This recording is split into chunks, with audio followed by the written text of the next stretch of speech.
I got a fun story if you want to hear it. Oh, yeah. Okay. Well, so, I'm all about the stories. Okay, so I was in Tucson, Arizona for an event. And then the next morning I had a 6 a.m. flight out to go to New York for another event.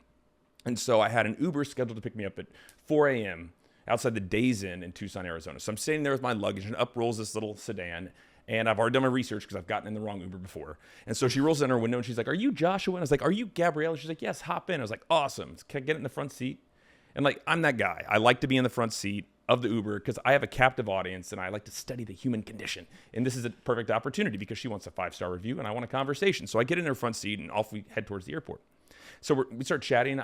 I know that anybody that's driving for Uber, especially at that time of night, is doing it because they're trying to make money to fund some sort of passion project, something that they actually care about. So I want to know what they're doing when they're not driving for Uber. And I go, "Gabriella, when you're not driving for Uber, what do you do?" And she goes, "Well, I manage an upscale restaurant here in the Tucson area." I go, "Wow, that must be so fulfilling." And she goes, "No, it's not." So my line of questioning is ruined. So I'm just sitting there. She must have felt the awkward silence because then she said something I've never heard before. She goes, "Actually, what I'm really passionate about is driving for Uber." So time out. What? I've never heard that. I've heard I like the flexibility.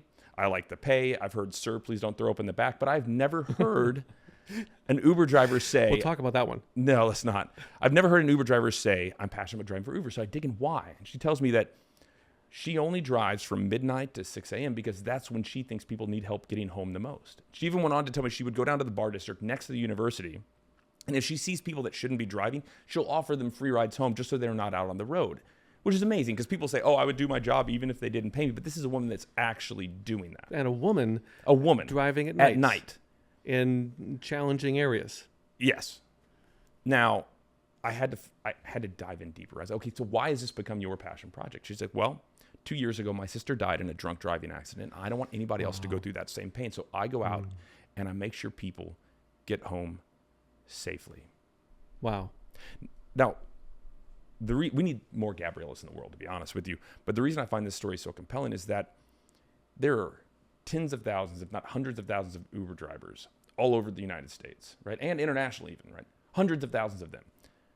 But I've only met one that views their role through the lens of the deeper end of the pool, right? The deep end of the pools, right?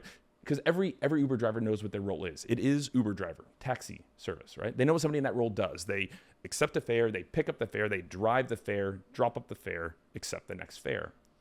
But the reason Gabriella is different is because she did that extra step towards that deep into the pool, as I'm calling it. Instead of the shallow end of the pool, what the role is and what somebody in that role does, she thought about what doing that great work means. And it means that this individual is now home safely. Right? It means that they've arrived at the destination. What she's really providing everybody that gets into her cab is peace of mind. And if we were to dive deep enough into any of our roles, we could get to that level of emotional connection to that contribution, but we don't allow ourselves to do it. It's too easy for us to put up that professional facade, to keep at arm's length, to not be emotionally invested, because if you do get laid off from a job that you're emotionally invested in, it hurts. Yes. It hurts a lot. Yes. It's just like being in a relationship where you're putting everything forward and then for some reason it breaks apart. And it's hard to unpack that later, but if you're not willing to be emotionally invested in that role, you're never going to have true fulfillment, which I think is what we're really seeking, right? Knowing that our work matters.